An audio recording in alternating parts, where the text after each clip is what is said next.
Hi, hello, and welcome to another episode of The Dunker Spot. We are part of the Yahoo Sports Network. I am your host, Nekias Duncan, and joining me, as always, is my co-host, the always excellent Steve Jones Jr. Steve, happy Friday. How are you doing, good sir? Feeling good, feeling great. Happy to be here, excited to be here. Thank you, Dunkers, for once again embracing your bounce. It's that time of year. Playoffs are here, but the first round's getting real interesting. We're getting to the pivotal game threes. We're knocking on the door of the, oh my gosh, what's happening game fours.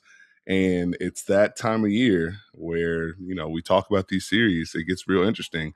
And we're getting close to that point. Every year in the playoffs, it stops being about how good you are as a team. And it becomes about, can you solve this very specific problem, this very specific thing right now? And I am excited to talk and dig into these series with you. So let's hoop it up. Let's hoop it up indeed. And let's start with the Minnesota Timberwolves and the Denver Nuggets. Very funny, at the beginning of the game, a graphic was shown that this was going to be their 31st matchup over the last few years. They're tied at 15 apiece. I was like, you know what? That's real hoop. That's what a rivalry is supposed to look like. I love that we've gotten to see this much of these two teams facing off against each other. The Minnesota Timberwolves were not very kind to the Denver Nuggets. We'll just put that frankly. A 113-96 victory for the Wolves to take a 2-1 series lead, and it was worse than that in real time. Of note, heading into that game, Aaron Gordon was downgraded to questionable and then ultimately ruled out of the basketball game, dealing with a calf injury. So we don't know what the status is for game 4 moving forward. But that was obviously a major blow to the Denver Nuggets on both ends of the floor. And I just came away super impressed, one, with the crowd. Fantastic atmosphere that you could feel on television. So I can't imagine what it was like being there. Well, hold on. Give respect. The Minnesota Timberwolves crowd shows out. And so those jerseys, that court, that invokes a level of nostalgia if you have a certain age. But I think if you go back, what was it, 2024? Chris Finch was like, yeah, I like those 9:30 start times. Make sure that crowd is oiled up. They're ready to go. I was almost ready to do a bit to research if, hey, does Minnesota just do this in the regular season so they can ensure that all of their home games are on Thursday, Friday, Saturday, or Sunday? Because they don't have home court advantage and they can just unleash this crowd on people. But yeah, they get it going. They got it going indeed. And it didn't take long for the Wolves themselves to get it going. I think top of mind for me, Steve, if we're looking at the Wolves offense, they absolutely lived in the paint. In the half court, they were able to ding Denver's coverages. Whenever Nikola Jokic was in a drop, we had lanes to get into the paint, get to the basket. When Nikola Jokic was up at the level, whether that was an on-ball or off-ball action, we're able to either dribble around that or pass around that and ultimately get into the paint once again. 44 drives for the Minnesota Timberwolves in this basketball game. 1.21 points per possession on any trip featuring a Minnesota Timberwolves drive. Easily their best mark of the series. One of the best marks in a playoff game so far this year. It just looked helpless. And then you factor in the transition stuff on top of that. Denver just didn't have a shot from the beginning, it felt like. Minnesota did a really good job of dictating terms. If we're sticking with the offense, right, I think the biggest thing is this was a team effort from the Minnesota Timberwolves as far as executing. The Denver Nuggets showcased some great defense in game 1. First quarter of game 2 was good, and it has disappeared ever since then. So it didn't matter if Denver wanted to go zone, if Denver wanted to go man-to-man, they want to put 2 on the ball, they want to show help. This was not necessarily an Anthony Edwards-centric game. He played 23 minutes. You know he played 8 minutes in the second half, Nekias? Yeah. This was a message. Y'all got it. And that's where it gets interesting, because we saw Ayo Dosunmu pay off why you brought him here as far as being able to be a player who gets downhill. Him and Dante DiVincenzo in that second quarter just getting to drive and kick, playing off of each other, but him making plays, Julius Randle being able to mix in and make plays, Jay McDaniels' effort offensively. This is a team that looked at that Jay McDaniels quote and decided, hey, not only is he going to stand on business, we're going to drive the basketball. We're going to make consistent plays. We're going to make Denver guard us in a different way. Like we always talk about Denver as far as pick and roll schemes and rotations, and are they going to be able to protect the paint and do that? This was just, hey, pick and roll, drop, drive. We're going to make you defend in a different way. And so I think for Minnesota, the confidence level knowing that you got this from everyone, and I'd include Rudy Gobert in that, who it would be hyperbole for me to say this was his most impactful playoff game, right? It would be a lie if I said it was his best playoff game. I feel like it was probably one of his most important playoff games. And when he hit that lefty hook, it was like, okay, Rudy, go ahead. But there felt like there was a trust between Rudy and his team in this one, as far as, yeah, go ahead and make that play, get that short roll, make that read. We're going to give you the ball in the roll. We're going to trust that you're going to catch it. Giving him the freedom to say, actually, I catch it at the top, dribble handoff, Anthony Edwards, come here. Okay, they went under. Let me quickly flip a screen. Like, there was just a chemistry that Minnesota showed offensively that was so key to this game. And that's where, if you're asking, is Denver in danger? Minnesota playing like that raises the people's eyebrow. The people's eyebrow. That's a great shout. And I think, to your point, the collective trust that they had in each other and the fact that they were able to confidently attack everything that Denver threw at them. It would be one thing, Steve, if we were heading into this podcast, it's like, okay, this was the Denver game plan. They were in drop a bunch. The Wolves made a bunch of pull-up jumpers. They lost. If it was just that. We're going to get to the Celtics-Sixers game a little bit later, but similar elements there. No, like we saw multiple coverages, multiple attempts from Denver. Like a through line, at least early in these games, has been Denver being willing to switch a little bit more often than I anticipated. And Minnesota collectively just said, none of you can actually guard us. Like, I've been cackling at the Jaden McDaniels quote since it came out. But to see that play out in real time, with him being a part of the reason Minnesota was able to set that tone, that game was essentially over at halftime. It speaks to the collective confidence and the collective talent that they have. Like, we are just going to win our one-on-ones, and to your chemistry piece, if we are in 2-player or 3-player actions, we have counters. Like, we're getting to this with good tempo on top of that. Now, I did get a little bit worried into the third quarter, early fourth quarter. I was like, hey, Minnesota, do not do the thing. Do not do the thing, as that got down to, I think 12 points. I was like, hey, y'all have been too good tonight. Don't do this. They did ultimately slam the door. Quick shout out to Bones Highland.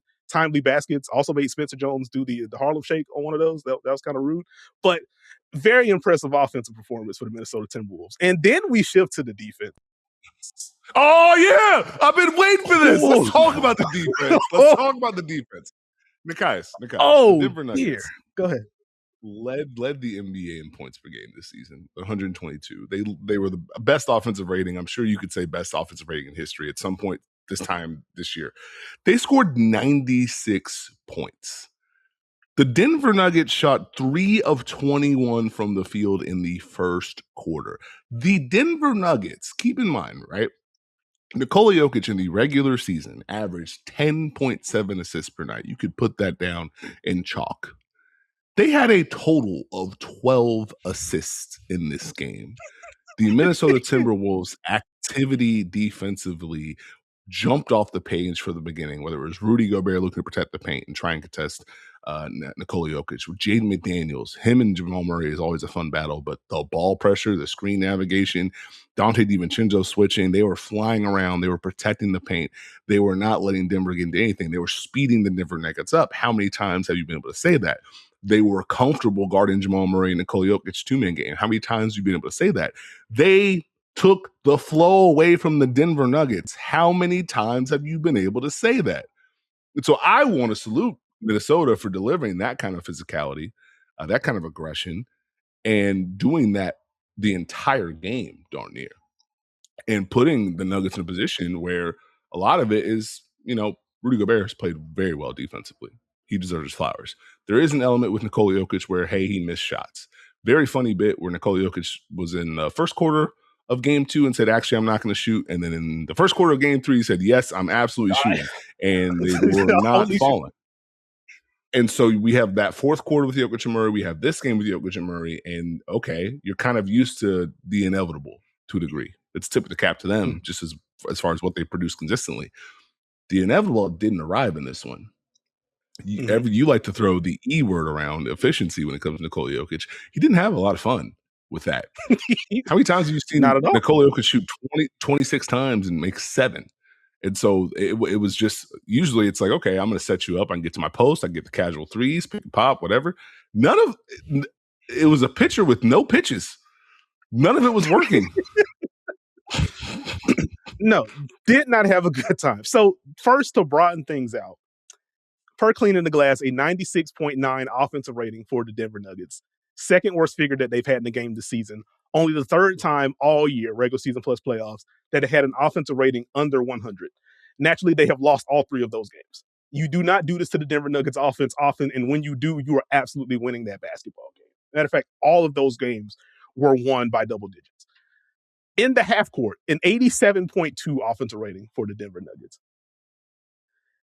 I think a bottom 10 mark for them during this season. I was so impressed with what Minnesota was able to do, what Rudy Gobert was able to do against Nikola Jokic, what Jaden McDaniels and the other guards, whoever got the Jamal Murray assignment, what they were able to do.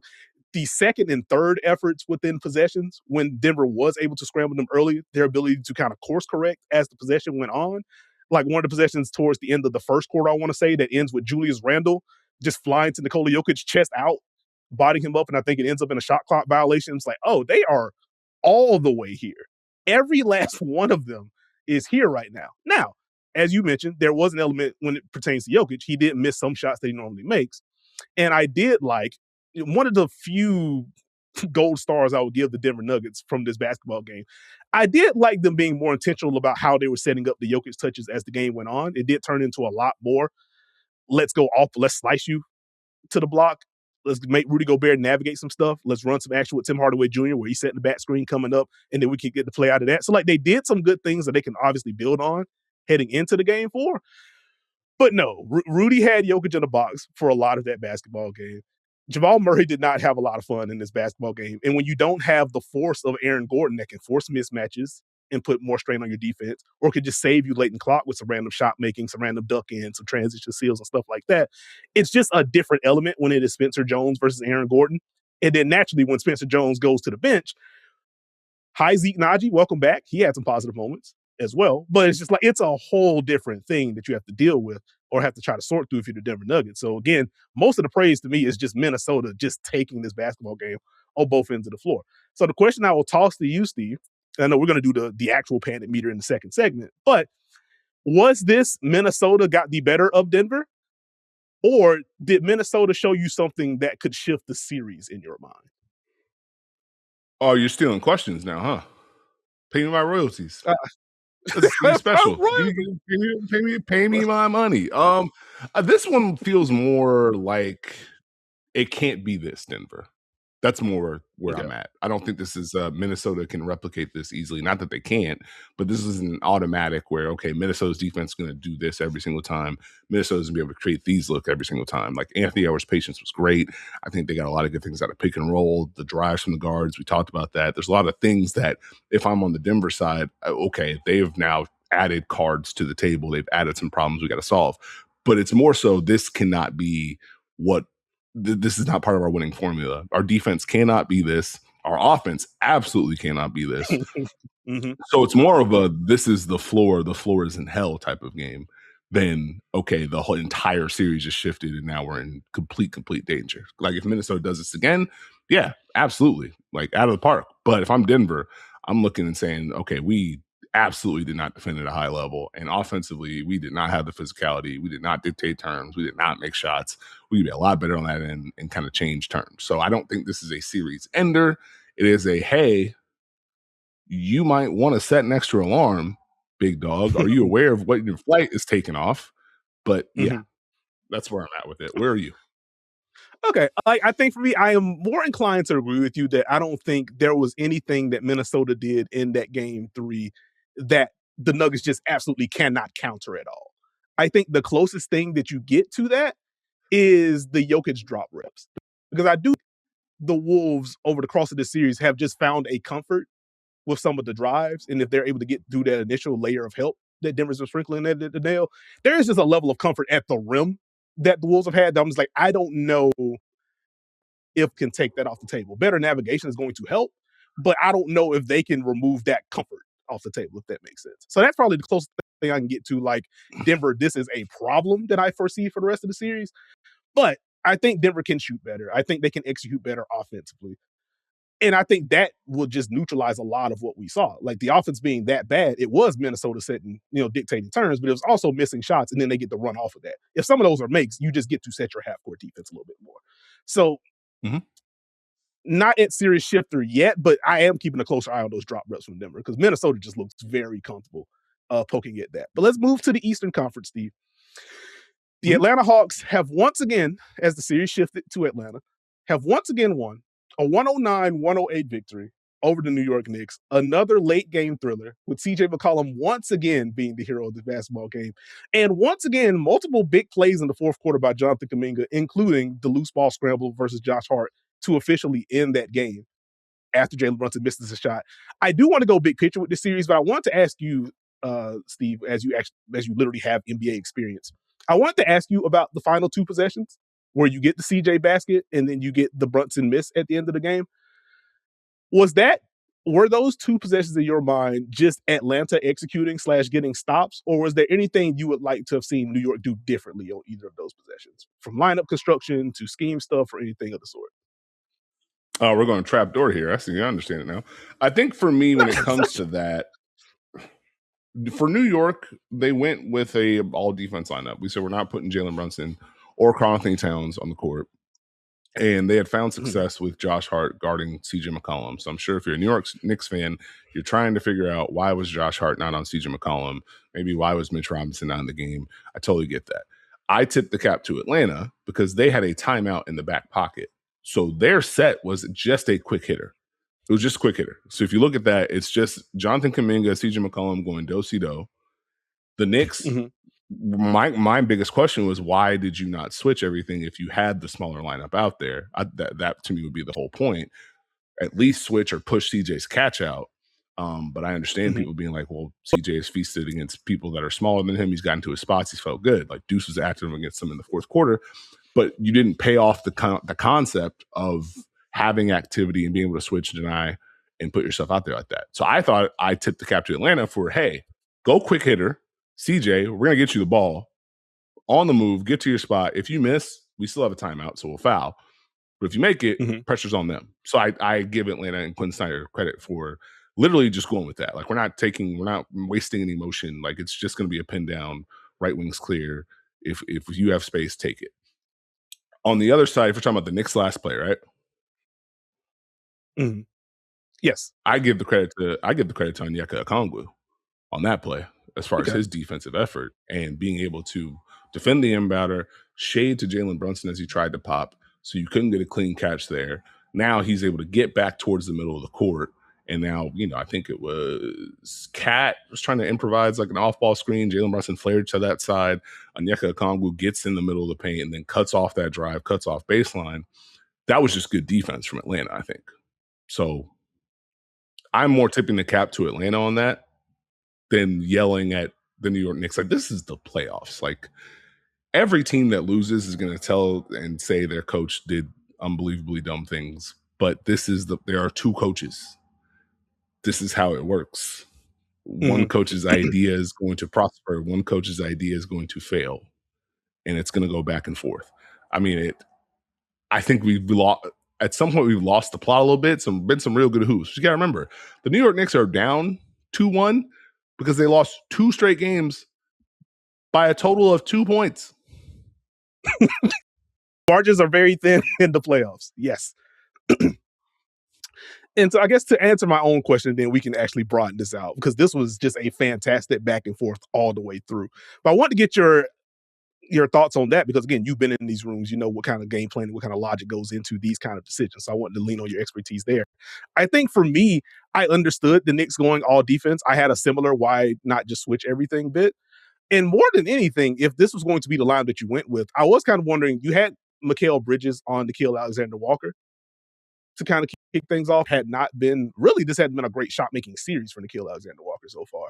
And so I figured, like, if you want to have length on CJ McCollum, have him on Jonathan Kuminga if you're planning on switching that, or just having him on CJ outright, just so you have more length. Maybe CJ scores anyway.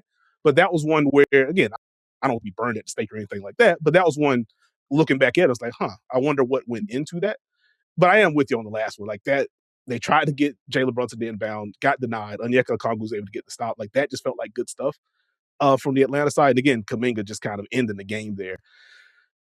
Just another strong second half for him in particular. I'm very proud of what the Kuminga experience has been after what the first half of game one was, where I was like, hey, what is happening on either end of the floor right now? But to the game itself, man, I have enjoyed the Jalen Brunson versus Dyson Daniels bit in this series, to where Jalen is trying to figure out what is my driving cadence against this dude. Can I get him off balance with some decels? Can I hit him in the chest with my shoulder and move him to get to some of these short mid-range jumpers? Dyson Daniels, like, can I be physical with this dude behind half court without getting blown by or screened at half court? In the half court, can I navigate and stay attached to him without fouling? Like, that battle has just been a blast for me to watch as a basketball fan. And throughout the series so far, between Dyson Daniels and Nickeil Alexander-Walker, they have done a pretty darn good job against Jalen Brunson so far in this series. Like, I was looking this up ahead of the pod just to see, like, what do the Jalen Brunson drives look like in the series? What do the Jalen Brunson drives look like when he's being defended by either of those two guys and when he's being defended by literally anyone else? And as you would expect, there has been quite a split between it. When Jalen Brunson has been defended by Dyson Daniels or Nickeil Alexander-Walker, it's 29 drives, 0.8, a little over 0.8 points per possession on those trips. That is not going to get it done if you are the New York Knicks. Against everyone else, 26 drives, over a point per possession. Still a little bit under what you would expect for Jalen Brunson compared to what he did during the regular season. But, like, you could just kind of see, if I see Gates, if I see Jalen Johnson on the switch, if I see literally anyone else, I can just get into my driving package. I can get into the pull-ups. I can have some fun. It's been a little bit more difficult for him to get to that consistently against those other two. And that has felt like a real battleground in the series. But again, from an entertainment standpoint, it's elite offensive player versus two very strong on-ball defenders. I've just had a lot of fun with it. I'm going to just go with back of brain thought because I understand the numbers there, but there has been a shift from Jalen Brunson in moments. Maybe not every single time, but he has tried to hit Dyson Daniels and said, actually, I don't care. I'm going to try and attack you and get to a bucket. And that's one of those things that lingers over the course of a series where if he can seek out that matchup and win it in key moments, it feels different. So I understand the context.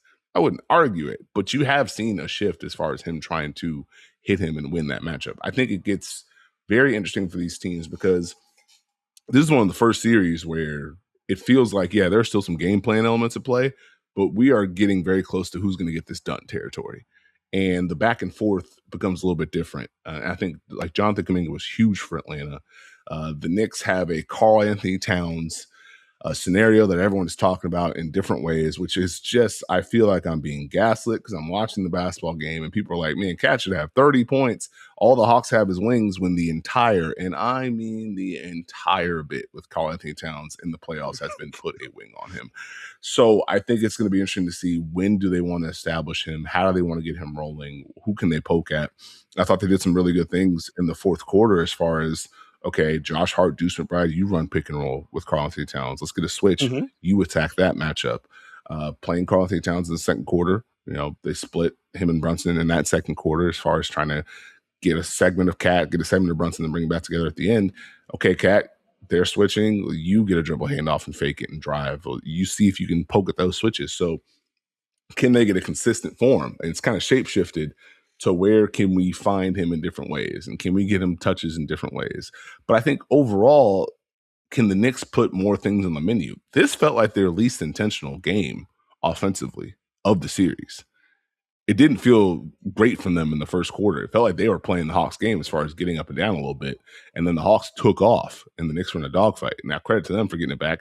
Real got to be tough for your Knicks fan. OG Anunoby had that, hey, I'm about to save us game. And we still what a game from OG. And the wild part is, like, CJ made that shot, but the Knicks executed late in the game. And so they were able to kind of find a way, okay, let's get CJ in this matchup. Now let's bring Okongwu in here. Let's get a roll. Let's make a play. Let's make a read. Brunson looks to attack CJ. Okay, we found our rhythm. We're hitting this at the end of the game. We've got this one. But then Atlanta counters and wins. And so, which is more important, having the finishing move in the fourth quarter that you've felt like you've had for most of the year, or being able to navigate throughout? And I think it's just, you've got to find a way to be more effective against when the Hawks switch, when the Hawks have a big, having more layers, adding more onto the menu. I think the subplot for me is the fact that, like, the Hawks have taken away the Knicks off-ball movement to a degree. So they just kind of stopped doing it for a large portion of the game. And then you're going to go pick and roll at certain times. But now, okay, you've put yourself in a box offensively to a degree. And you've got to find a way to get back out of that, like you had in game one, where you had the blend of everything. I am so glad you went there because I wanted to get into this Hawks defense and how the Knicks have at least not consistently been able to kind of flow against what the Knicks have been able to do. I mean, what the Hawks have been able to do off the ball. Because you go back to that regular season matchup that we did the live stream after on April 6th, and it was Karl-Anthony Towns being used as a hub above the break. Let's get into some splits.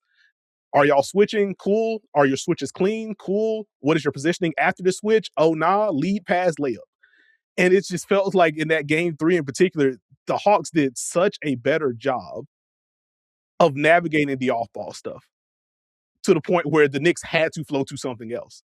And because there were a lot more possessions than I anticipated of the Knicks just kind of walking this up, like some of that is the Hawks' early pressure against Jalen Brunson if he's the one bringing it up the floor. But it just felt like they were later in the clock more often. And you bog down some of this stuff, and now it just becomes more of a mismatch hunting battle. Jalen Brunson can win those. You have talent to win those and get into some late shot clock making or some late clock shot making. But it wasn't the flow that you want. And then even rushing into the Karl-Anthony Towns point, through 3 games in this series, Steve, Karl-Anthony Towns has touched the ball 35 times inside the arc. And that is Cat receives a pass, that is Cat taking a that's Cat getting an offensive rebound, just any variation of literally touching the basketball 35 times through 3 games. To put that into perspective, Alperen Şengün had 35 touches inside the arc in game 2 against the Los Angeles Lakers. Nikola Jokic had 36 in game 2 against the Minnesota Timberwolves. That is 35 through 3 games for Cat is way too low. And I think there has to be some sort of balance to, you don't want to force feed it and further bog down your offense, but you do need to find a way to involve him a little bit more consistently, get some of those drives going, get back into some of the splits that we saw during the regular season matchups and even in elements of game 1, to where you don't need Jalen Brunson to carry some of the late game offense the way that he has. Like, you want, in a perfect world, you want to have those 2 guys going, flowing at the same time. And then branching off of that, maybe that's where you feel the OG impact even louder. If he's doing this on top of your 2 best guys doing stuff, you feel a little bit better about what Mikal Bridges can do playing off of just where it was just a very quiet game for Mikal Bridges. And quiet is being kind, to be frank. But you want to be able to feel the breadth of all this talent. And I think the Hawks deserve a lot of credit for making sure that you really couldn't get to that consistently in the game 3. The Hawks have been active. They've done what they're supposed to do defensively. And so you tip the cap to them, but that's where the lack of intentionality comes from the Knicks, as far as, are you doing what you want to do? Are you poking at things? And does Cat know the assignment? You wanted Cat to play with the second unit. Did he know that he was supposed to score with that unit? He's got, oh boy. So you can, the numbers, I understand it, I get it, but you have to know, this is my time to put pressure on this team and now elevate myself into a different area where I am driving, I am posting up, I am getting the ball where I want it. If you get a switch, are you sealing? Or are you just saying, well, I'm not going to get the ball and I'm rolling to the paint? That's where the chemistry has to come in. And that's where, as a team, you got to go quicker. Like, they had some good concepts in the 4th quarter where they got Cat a switch onto like a guard. The problem is they were just so late in the clock, they couldn't get Cat the ball. That's where the Knicks had to be more intentional with their offense, which they did in game 1. They have lost that over the course of the series. So they've got to look in the mirror, because you do not want to go down 3-1 to this Hawks team, and figure out, okay, how can we put pressure back on Atlanta and not feel as comfortable with what they're doing defensively? Yeah, I think that's fair. Like, 20 drives in the series so far for Cat, 1.2 points per possession on those. He has been elite. You got to get some more of those. To that second quarter point, one of the things I had in my notes was like, hey, the Knicks need to get Cat the ball during this stretch in the second quarter. Cat also just can't have his catches pushed out to the 3-point line as consistently as I'm seeing it. Like, again, I want to give salute to Jonathan Kuminga, even Mo Gay being mixed in on some of those matchups, being, we're going to be super physical with you. We're going to position our bodies in a way that these passes aren't easy. So, like, they deserve credit too. But hey, big dog, the scheming can be better for you. You can also make life easier on everyone else if you're able to establish positioning. This isn't a new conversation we've had, but it feels more relevant now as the Hawks are leading this series right now. Also, just want to give a quick salute. Really good game for Jalen Johnson, particularly late. Second half of this game, it felt like the first time all series where, to me, it felt like, oh, there's a level of comfort with him getting downhill in the half court. That was something that we talked about on the previous pod. Like, hey, can Jalen Johnson find some areas here? It can't just be the transition stuff for him. If he's getting more comfortable and if he reaches that peak level of comfort in game 4, I would not like that if I am the New York Knicks, because that could complicate who I want to have on him. Circles back to the great OG Anunoby game, to where they ended up moving him all across the board defensively in that second half, in addition to his shot making being important. But Yeah, and then there just isn't enough to say about CJ McCollum in this series, man. He's just been You should phenomenal say inside. more. You need to say more based on prior podcasts. Hey, listen, based on prior pocket, my thing with CJ has always been, will you hold up? Don't defend yourself. No, Just praise him. Don't defend yourself. Praise him. Give his flowers. I literally did. That's where we started. Tremendous series, tremendous late game shot making for CJ McCollum. He has been very unkind to Jalen Brunson throughout this entire series. And one of the subplots for me heading into game 4 and onward is just, what are the Knicks going to settle in on when CJ wants to put Brunson in action? Because I think we are past the point where Brunson just gets that matchup because CJ likes it. Is it going to be a switch? Is it going to be show and recover? Is it going to be a blend? If it is going to be a blend, when are you mixing this in? But CJ, he's just had too much fun with that matchup so far. It has been incredibly funny to watch for me.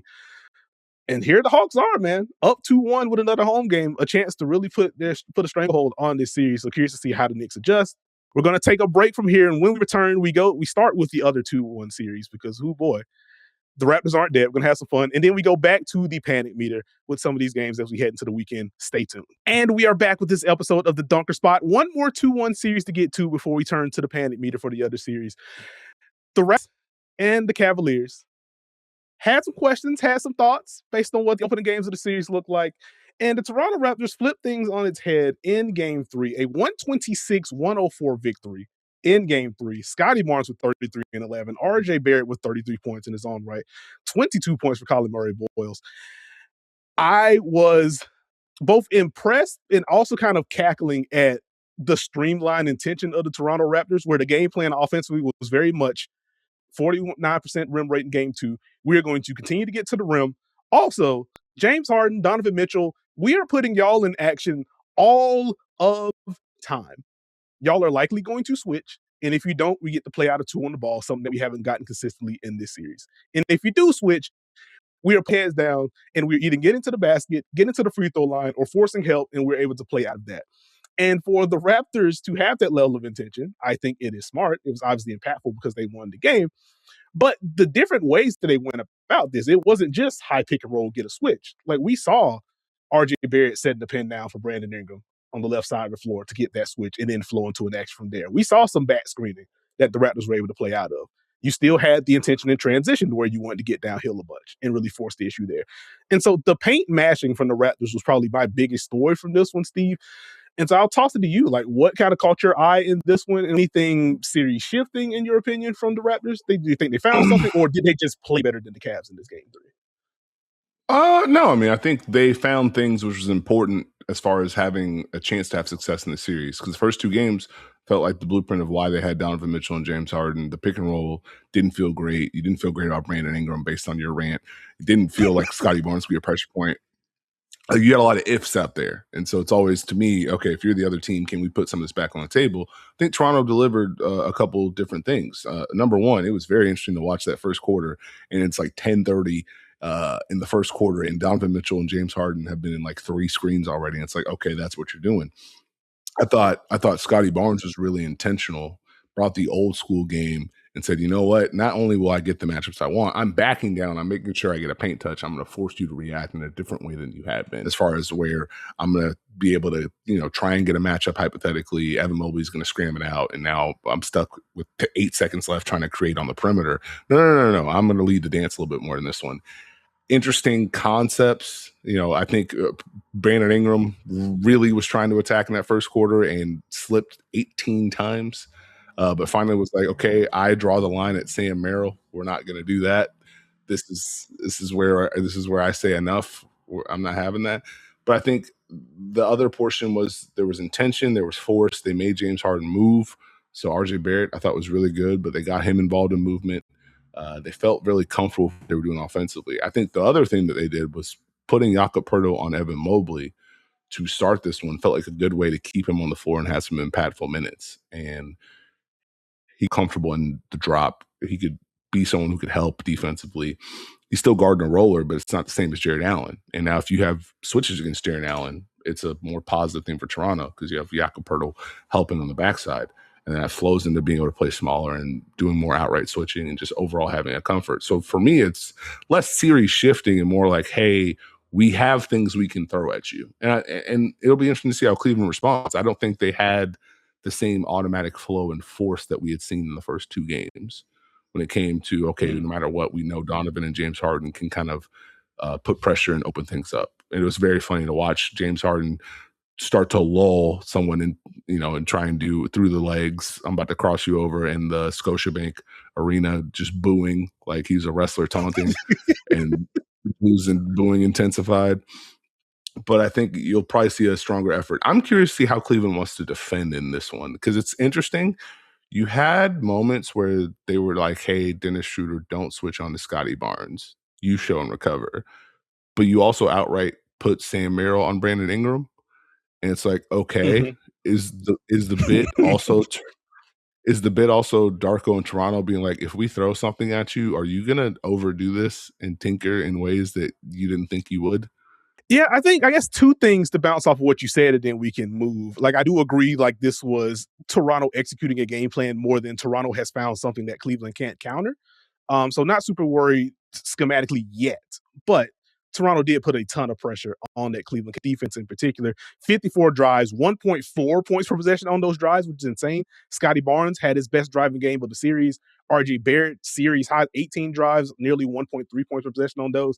Like, they just did a great job of dictating terms. And you hit a little bit on the cross matching that Toronto dipped into. And we've seen seeds of this late in game one, in game two, and they really hammered it home in game three, where you just saw RJ Barrett on Jared Allen, as you already mentioned, so not going to hang there too long. But layering in that level of cross matching, plus layering the level of help that the Raptors were able to do, like Donovan Mitchell, I think, had a 100% help rate on his drive, first time all series long. And you think about the collective size that Toronto had in addition, in comparison to some of the smaller lineups that Cleveland was throwing out there, this can turn into more of a paint series. And then from there, the Cavaliers have a bunch of shooting talent.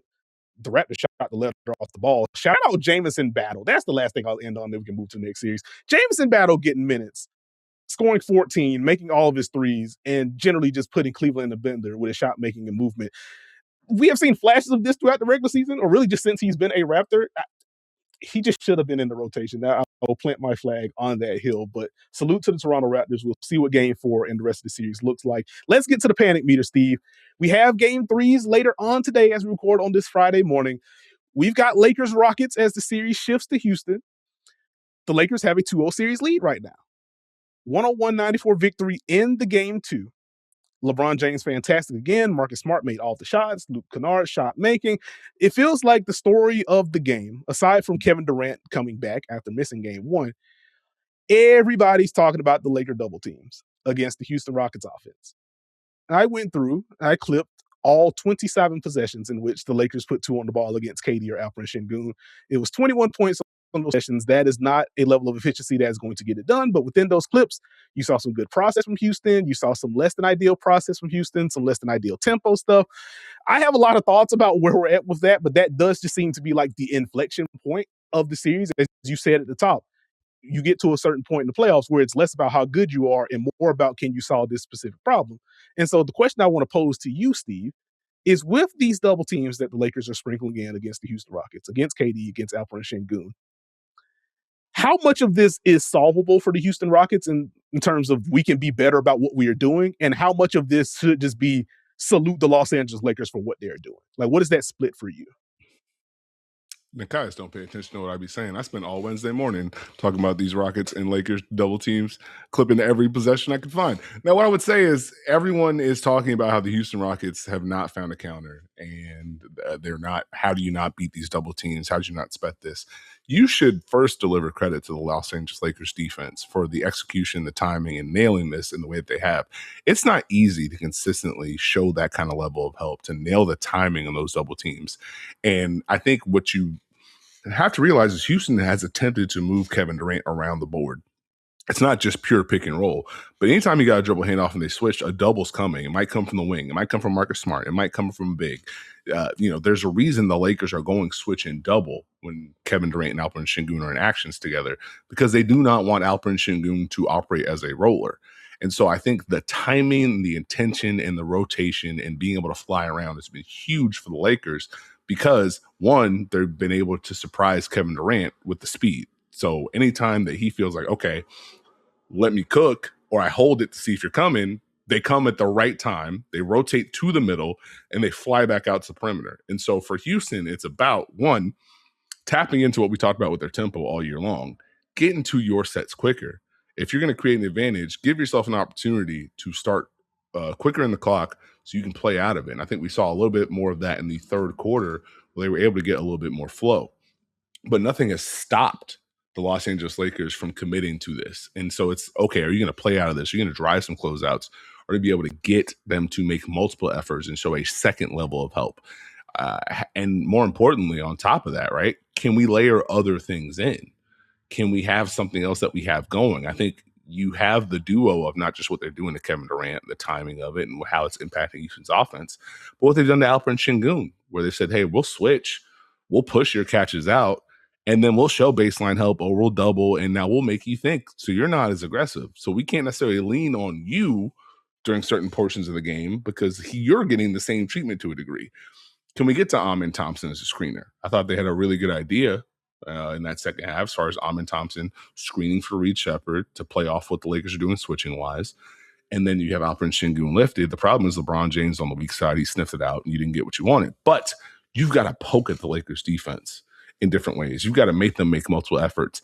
The Lakers deserve credit, and this is a JJ Redick team that doesn't love to put two on the ball, but they will do it if we can control the rotations. And that's what we've seen so far in these first two games, especially that game two. And I think it's funny because, like, the Rockets found good sets, good actions. You know, Kevin Durant sets a pick and roll.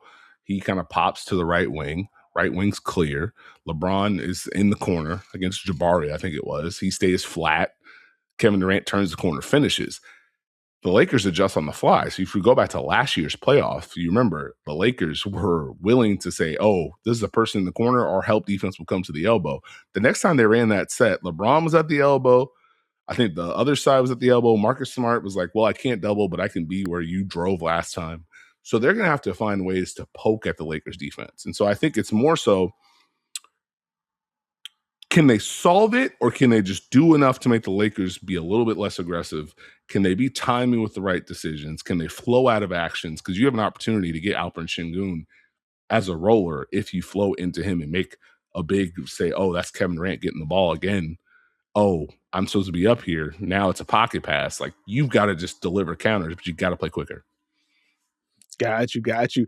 Like, I think for me, like, I'm more so with you. Like, I think there is room for the Rockets to be a little bit better about this. But the salute to me goes to the Lakers for, they've done it. They did it a bunch in game two, but it wasn't like literally every time Kevin Durant touches the ball, he is getting two. Literally every time Alperen Sengun touches the ball, he gets two. They did such a good job of mixing this in, so you didn't really know when it was coming. Now, when it did hit, there was a level of, again, we're coming with the baseline help, et cetera, so you can't get comfortable. But, like, the prioritization for the Los Angeles Lakers, the rotation point you hit was really what I wanted to hammer home. Because, like, that is the thing that stood out to me most. And when I thought about, the concept of Houston facing this type of defense, because I think for me, my initial thought would just be, well, let's just make sure Amin Thompson is the roller or the short roll threat so he can make these decisions, since he's going to be your best decision maker. What the Lakers have done in this series, and I think to a play late in the fourth quarter, Tari Eason ends up making a three on it. You can kind of see what the Lakers prioritize. Like, we're going to put two on the ball against Kevin Durant, and Thompson flashes to the left elbow like you want him to, so he can make a decision. Luke Kennard is like, I'm going to give you a hug. If you are going to win on this possession, you are throwing this skip pass to Tari Eason. We want to take away KD number one. We want to take away Amin Thompson number two, and then you can do whatever you want from there. But we are doing such a good job on that particular possession, but overall in that game too, they did a great job of dictating the ball is going here. Not only are we taking it out of this guy's hands so he can't dictate terms, it has to funnel this way. And I think for the Rockets to be able to turn the tide in game three and moving forward, you're going to have to find ways to where it can't be both of those things. Like, you can't really control if the Lakers put two on the ball or not. You are going to have to find a way to at least poke at how they want to rotate. and if you can get the ball to more favorable threats for them to poke at stuff. And I think as the fourth quarter closed, the Lakers ultimately had the game in hand at that point. But you did see a little bit more intention between Houston, making sure that Amen was getting up there earlier so he could be the outlet, and they had time to get him the ball and he can make reads from there. But I've just been super impressed more than anything with how the Lakers have dictated terms with this, and the Rockets they're just gonna have to solve this. That is story number one for me as we head into this game 3. So, Steve, what is the panic meter for Houston? Are you super concerned about this, or can they flip this as the series is shifted home for them? Oh, it's a 7. I mean, if you are going to allow Marcus Smart and Luke Kennard to play at this level, Austin Reeves' potential return looms. LeBron James is able to poke at matchups, also poke at Alperen Sengun and pick and roll. So your defense is taking a hit, and offensively, you don't have Sengun rolling. Kevin Durant's going to get doubled, which the funniest subplot was the first quarter where the Lakers were like, hey, Kevin Durant, not you. But every time they didn't, he scored. So yes, you're at about a 7 as far as, okay, we have to figure this out. If we don't, this could be the thing that ends us. And so I'd say about a 7. Okay. I am also at about a 7 with this group. I was thinking 8. I was like, let's give some time to see a shift in the home. Houston has been a solid home team this year. And I do think they have some built-in counters for this. I would like to see more Reed Shepherd, I would say. Like, heading into that game, when I saw the box score, he only played 10 minutes, I thought this was going to be an instance of he's either taking bad shots or turning them down. The Lakers are hunting him relentlessly defensively, and they're just getting blasted. It really wasn't that. Like, it was a quieter game on both ends of the floor than I anticipated. And so if it's just quiet versus bad, like, I think you need a little bit more leeway for Reed Shepherd in this one. Because I do think his shooting, the pull-up shooting, the playmaking could just be helpful for greasing the wheels. And even as you get into some of these hybrid units, let's get to Shepherd plus Shepherd Goon lineup. So it makes it a little bit more difficult for the Lakers to send that kind of aggressive help if you pair those two together in some of these hybrid units. So I'm at a 7 right now. Let's shift to the Blazers and the Spurs. We got a tied series right now. The Portland Trail Blazers with a 106-103 victory in their game 2. Biggest story coming out of this one, Victor Wembanyama suffers a concussion in this game. I think he traveled with Portland, or I think he traveled to Portland. Not sure what his game status is as of recording. Just hopefully he is okay first and foremost, and then from there, like, we hope he's available for these basketball games. And so, Steve, I'll toss it to you. Like, what were some of your bigger takeaways from that game? How concerned are you, if at all, about the San Antonio Spurs in light of the Victor Wembanyama injury? Well, I mean, I think it becomes a different series if Wemby is out. And so you can, one, salute Scoot Henderson for what he did in that game, as far as the consistency that he played with offensively, the patience that he had, the control and command as far as getting to the spots he wanted to. Shot making helps, but he showcased exactly what he could be at a high level and did it as far as, you know what, hey, I'm gonna get to what I want to get to. I'm gonna drive. I'm gonna get to a pull up. If you're playing off me, I feel confident in this shot. I'm gonna reset if it's pick and roll, and I'm gonna back up and get to where I want to get to. And that's important because in theory, the Portland game plan has to be, we know what we can do defensively. And so you can talk yourself into the Portland Trailblazers with their ability, with their personnel. If you're looking at Drew Holiday, who can guard everyone, right? If you're looking at the activity they have, Tumani Kamara, who can fly around on and off ball, clinging in the paint, the size of Grant and Thibault, can that activity specifically bother the Spurs guards as this series wears on? Becomes a back of brain thought that becomes front of brain thought, especially if Victor Wembanyama is not there. Now, if Wemby's there, it becomes a different series to a degree because you have to deal with him on both ends of the floor. And so he can cap what you do offensively, which limits the impact your defense has.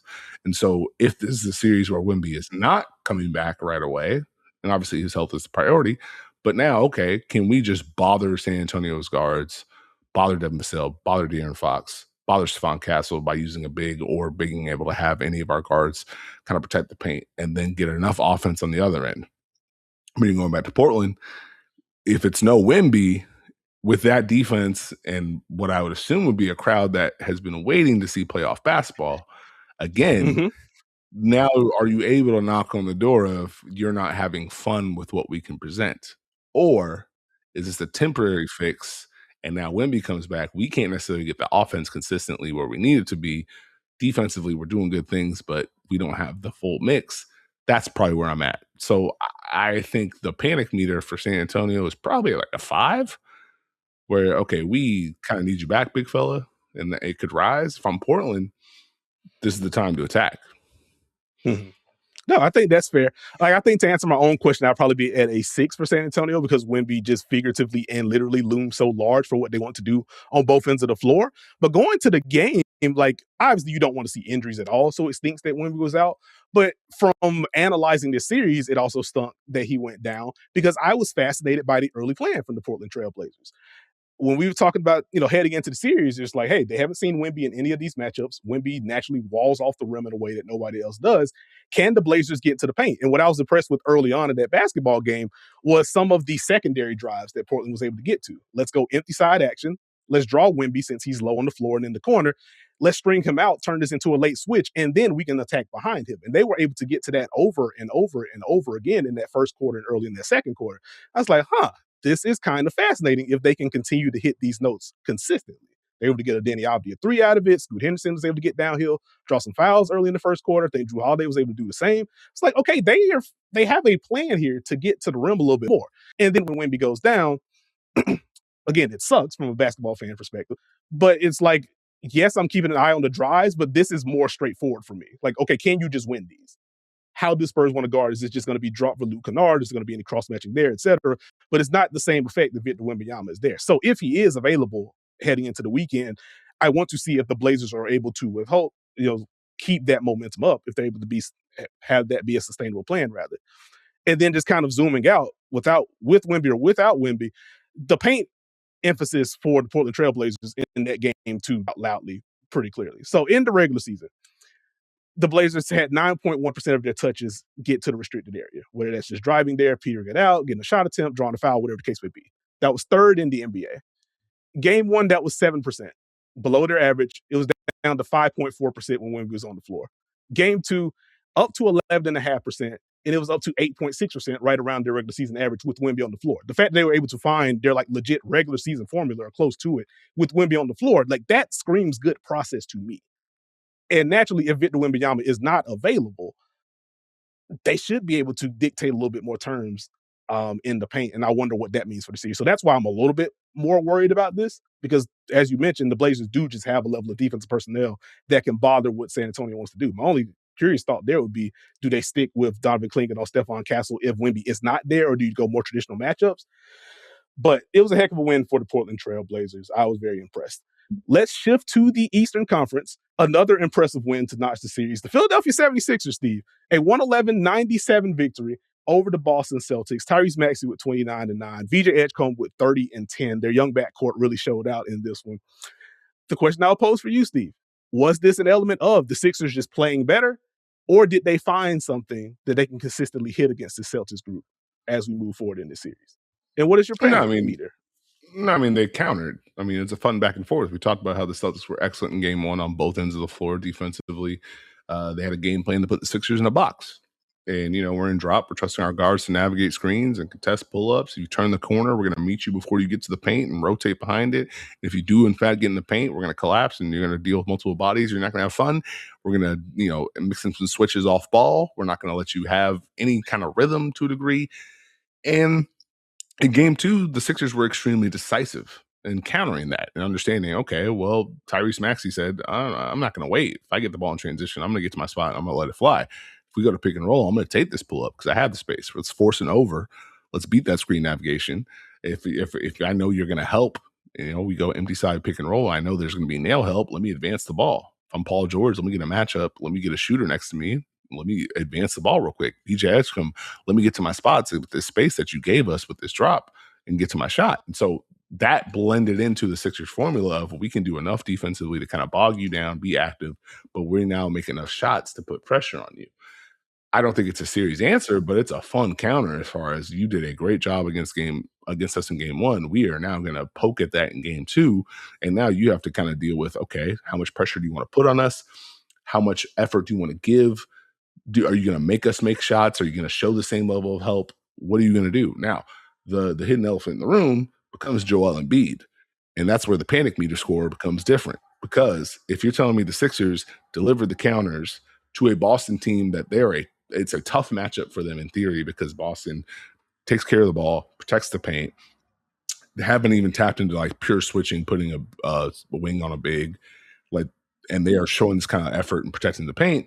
That's hard for this Philadelphia team to deal with. But the Sixers' entire whole thing, if Joel Embiid is able to come back, he elevates them in the half court as a pressure point. And we now have answers when he's not on the court. That's where the series could become sticky in theory. So it's more of a tip of the cap for the Sixers to take what happened in game one and flip it more than, okay, I think they can do this 4 consecutive times. But if Embiid's back, it gets a little hazy if Joel Embiid gets back. And I think he was listed as questionable or upgraded to questionable or upgraded to doubtful, one of the two, not just firmly out. So we may be getting closer, if not game 3. If it's game 4, game 5, we may be getting closer to an Embiid return, and that gets interesting for me. To answer my own question, I'll probably go to a 4 right now. I do think, and it's probably this low because I was relatively impressed with the Philadelphia game plan in game 1. I just didn't think, turnovers plus shot making, it just was not good enough, and Boston was able to take hold. But what the Sixers were actually trying to accomplish on both ends and some of the counters they were showcasing during that game 1, I was like, I like a lot of what Nick Nurse has them doing. They just have to kind of, and so the fact that you got that shot making from Tyrese Maxey, you got the shot making from VJ Edgecombe, you got the timely shot making from Paul George, starting the game with those cross screens from Tyrese Maxey for Paul George to get him going early, some of the shot making early in the second quarter when Maxey wasn't on the floor, some of the early shot making in the fourth quarter. They were able to get enough from those 3 guys. I was more impressed with the defense than the offense, to be completely honest with you. And I think for me, I had a question for, from the Philly perspective, can they ding Boston's bigs in this one? I think with the pull-up shot making, they were able to do so. I was also worried on the flip side that Boston would just be able to ding Philadelphia's bigs over and over and over and over again. And I think Adam Bona, very quiet, unsung hero in this basketball game for what he was able to do in pick and roll, some of the late switches he was able to mix in. I thought he did a really good job of navigating with the way that Boston wants to stretch your defense out. And even related to that, I think he did a solid job. I think Andre Drummond in important moments was able to hold serve defensively. Tyrese Maxey's defensive effort in this game, I'm not going to do the nobody's talking about it thing because I don't think that's true in a literal sense. But he was very good defensively in this basketball game. Boston being the best Spain pick and roll team in basketball, and Tyrese Maxey on multiple occasions just saying, Sam Hauser, you are not setting the screen at all, actually. Y'all have to flow into something else. And when Jason Tatum or Jaylen Brown were trying to get Maxey in action, the way that he was able to compete, the way that he was able to push out some of those catches, I was just very impressed with what Tyrese Maxey looked like on the defensive end. There was just a level of collective buy-in. The weak side rotations from VJ Edgecombe in this basketball game were very strong. They have to bottle that, whether Embiid comes back or not. But if they can if they can consistently do that, my panic meter is going to continue to rise. But I'm at a 4 right now because I don't think it shifts what Boston wants to do in a real way. It was interesting in that fourth quarter, Boston started to creep their bigs up a little bit higher in pick and roll. But even with that, as you said, there are buttons that Boston can press. You can go Tatum on a big and just turn into switches. They still have stuff in the back pocket. So not super worried right now, but Philadelphia deserves what they were able to do. All right, we're going to stay out east. The Detroit Pistons notching the series up, getting that elusive home playoff victory. It's been a while since they had one, but a 98-83 victory against the Orlando Magic, in which one of the most dominant quarters of basketball that I've seen in a playoff setting before to really streamline that victory for the Detroit Pistons. But Steve, very simple question. As the series now shifts to Orlando on one end, they got the split. On the other hand, boy, were they bogged down in that game too. And they did not have a lot of fun offensively at all. So what would be your panic meter right now for Orlando as this series shifts to the other side? I'm at an 8 based on what the Detroit Pistons did defensively and based on what they did offensively in the second half to unlock Jalen Duren. I think if you're the lower seed, you are working to put a team in a box, and we need you to operate on these terms, right? We're trying to take something away from you offensively, take you out of rhythm, and then our defense has to be at a certain level. And if we get you in this battle, it becomes different. And so we saw that in the second quarter of that rock fight where Orlando was like, we feel comfortable attacking matchups. We're not making any shots, but neither are you. We can keep you here. And so it felt like Detroit had to create separation. They immediately created separation in that third quarter. I think the biggest thing for me with Detroit was their defense was a lot better and a lot cleaner as far as just being able to nail the rotations, being able to fly around and protect the paint, and having a higher level of activity, which is important for a team that's really good at defense. They can't afford to get dinged. So Orlando has a winning formula. Did Detroit do enough to say, hey, we can operate within that and elevate? That's the biggest thing. So Detroit's going to have that active defense. And there's a couple things, right? They had to work to unlock Jalen Duren in this game. I thought Cade Cunningham set the tone in that game in pick and roll as far as playing with force and, finding ways to get Jalen Durant a pocket pass early. Sar Thompson cuts for a lob. We're good to go. Being able to drive and say, Wendell Carter Jr., come with me. I can find a Sar Thompson late. Like, let's just set the tone a little bit. The two things that I think are interesting is, one, Cade Cunningham cycling through matchups against Orlando becomes interesting as far as I think I can attack Paolo. I think I can attack Desmond Bane. I think I can attack Jalen Suggs. If he has the blend of I'm hunting these matchups and I can get to my spot and score and we can sustain off that for a little bit, that's key. But don't forget in that third quarter, right? Jalen Durant's been an adventure because Orlando has mixed in switches and they've tried to take his roles away. He wasn't winning drives against Wendell Carter Jr. It looked like he was overthinking at times. In that third quarter, I think you credit Jalen Durant for what he did as far as working to position himself to make sure he could roll. And so he worked to make sure he was in a spot to flip the angle of his screen so he could get under the defense. Because normally if you set a screen, the defense is going to position themselves to where, okay, I can get under you, I can switch. He got a touch, did not allow that switch. So even if it was technically a switch, his man was behind him. He was able to roll. And Detroit went to these high pick and rolls where he went with a flat angle screen, a step up, where K can attack either way, but I am ensuring that you cannot switch and get under me. I can get to a roll. And then as that third quarter went on, Detroit was casually able to mix more rolls in. That's important because whatever questions you want to have about Detroit shooting creation-wise, it is amplified if a team switches. If they have a role element where you have to help, they can unlock and play the kind of game they want to. So that's why I'm at an 8. If Detroit has figured this out to where we can now get Jalen Durant going, we have Cade Cunningham playing at this level, we have our defense, you have to deal with us in a different way than what you would want to win how you did in game one. No, I think that's fair. I think that's really good stuff on the Jalen Durant screening portion. So I want to give you the salute on that one in particular. I was at, I think, a 4 on the Detroit scale after the game one loss because I felt like there are some screw tightening that they could do and some things they can shift to. And then they have this game.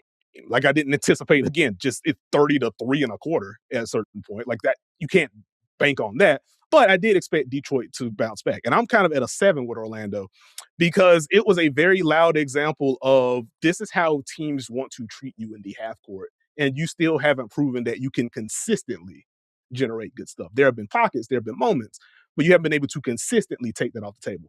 In game one, Steve, Detroit switched about 10% of the pick and rolls that Orlando ran. In game two, they switched 52% of them. And the Orlando Magic half-court offense did not have a good time. 98.9 offensive rating in game one in the half-court. That was in the 60s in game two. Like, that is untenable for me. And the fact that Detroit was able to put Orlando in that sort of a box is concerning to me. Because even in the game one loss for Detroit, and we talked about this, Detroit was still able to get in transition at a high clip. Like, they were still able to get stops and get out and run. They had to execute better in the half court, and so you had to see what that was going to look like. And another point that I made was like, hey, Cade, as the game went on, second quarter onward, he did feel comfortable with how he wanted to attack. And that bleeds into this game too, where, as you mentioned, I can just go through whatever coverage you toss out, I have an answer. And whatever matchup you give me, we have an answer.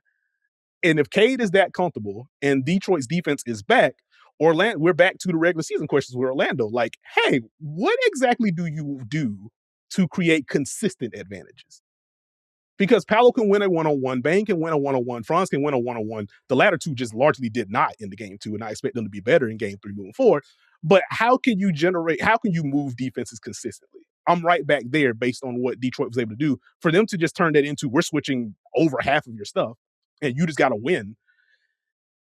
I would like to feel better about Orlando being able to take that off the table. So we will see what it looks like. Again, you zoom out, they did get the split. They have home court advantage now. But Detroit was really able to dictate terms in a way where I don't feel great about it heading into the weekend. Final game, Steve. we have the Thunder, we have the Suns. Another win for the Oklahoma City Thunder, 120-107. But Jalen Williams, fast break layup about 6:30 mark in the third quarter, pulls up, grabs at the hamstring. He's now been ruled out with a hamstring injury, going to be checked on weekly. And so I would imagine his status in this season is in question for sure, especially if it doesn't extend. And so kind of a double panic meter, Steve. First, on the OKC side, how worried are you that Jalen Williams is out, whether in regard to this series or just moving forward if they do advance? Are you worried? What is your level of concern with OKC with Jalen Williams out again? 0. 0. Okay. And that's not Jalen Williams is an excellent player, and we know what he does to elevate Oklahoma City. So this is not a Jalen Williams comment. And the shame of it was Jalen Williams was playing with so much force in that game prior to the injury. The reason why I say 0 is because that's the reason they exercised extreme caution when he was hurt early in the year, because of who they are as a team. So I'm not necessarily worried about Oklahoma City having to shapeshift or change, because they've already done it and they've proven it. They won 64 games. And how many of those did Jalen Williams play? Again, he elevates them to where this is incredibly difficult to deal with. But if you're talking about OKC without Jalen Williams, the defense is not going to change. We have lineup versatility. We can get to what we want to do on both ends of the floor. You still have to deal with Shai Gilgeous-Alexander. We can get the two-man game. Like, we can get to what we want to get to. And so that's where the proof of the pudding is. So, yeah, well, they're going to need him to win a championship. But as far as this series go, Phoenix, have you figured out our defense? Are you ready to deal with this activity and physicality and the nuance we show in pick and roll? How many possessions have we seen where Phoenix tries to run a set, they get to an action, 12-14 on the clock, Dillon Brooks, Devin Booker, Jalen Green has the ball, and Oklahoma City's defense has reset? They haven't poked the holes they need to fully be the annoying team against this Oklahoma City Thunder team. Not to say they can't. And I would imagine they get one in the Valley because of how that crowd treats them, because of the effort they give.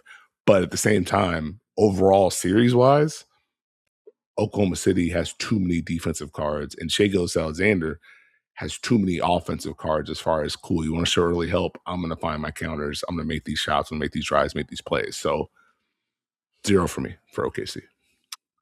Okay. As you split it up, I was like, okay. I think for this series, I am with you. I'm at a 0. Like, I think the Thunder should be able to win this series. Even if it's not a sweep, they should be able to win this series with Jalen Williams out. I agree with you that they have not been able to poke at OKC enough. I do want to commend the efforts that Phoenix has made in some of the some of the spacing tweaks that they've made on offense, some of the way they've dialed back some of the help in game 2 compared to game 1, so we don't give some of the automatic playmaking reads that Shai had in game 1. There has been some legitimate good playoff game plan stuff through these first 2 games, but it is kind of a talent play. Zooming all the way out for the postseason, I'm probably at a 5, because this is it'd be one thing if just like twisted ankle, like obviously that can linger, but hamstrings I'm always kind of scared of, because even if you feel good, you are one wrong turn away from not feeling good anymore. And I do think, as you mentioned, for OKC to win a championship, I do think they're going to need Jalen Williams. Like, one of my favorite parts of this series, as you zoom out for overall takeaways, is that Shai's seen different looks. We've had the bad shooting game from Shai. We've also had the great shooting game.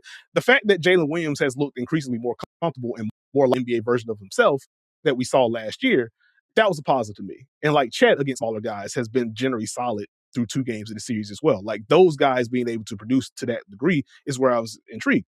If Jalen Williams is out and we head into a second round series against either the Lakers or the Rockets, or a Western Conference Finals where you were seeing maybe the Nuggets, maybe the Wolves, maybe the Spurs, we'll see. All of those teams can tap into playoff game plans defensively. They can put strong wings on Chet Holmgren at this point and further complicate OKC's half-court offense. And so that's where I'm like, they kind of need Jalen Williams to be healthy once you get later in this. I'd say probably like a 5 overall, but within this series, 0, maybe a 1, depending on any kind of lineup tweaks that we see for Phoenix moving forward. But that's where I'm at on that front. Please subscribe if you haven't already. We are on Apple, Spotify, RIP Google, Stitcher, Podbean, wherever you get your podcasts, you can find us. Subscribe to the Yahoo NBA YouTube channel if you haven't already. And if you're a YouTube watcher and you want our W stuff, that's largely going to the Yahoo Sports main YouTube channel. So subscribe there as well. Awesome content all around, but that's where you'll find our W stuff. You can follow me on socials at Nekias NBA. You can follow Steve on socials at Steve Jones 20. And with that, we will catch y'all next week.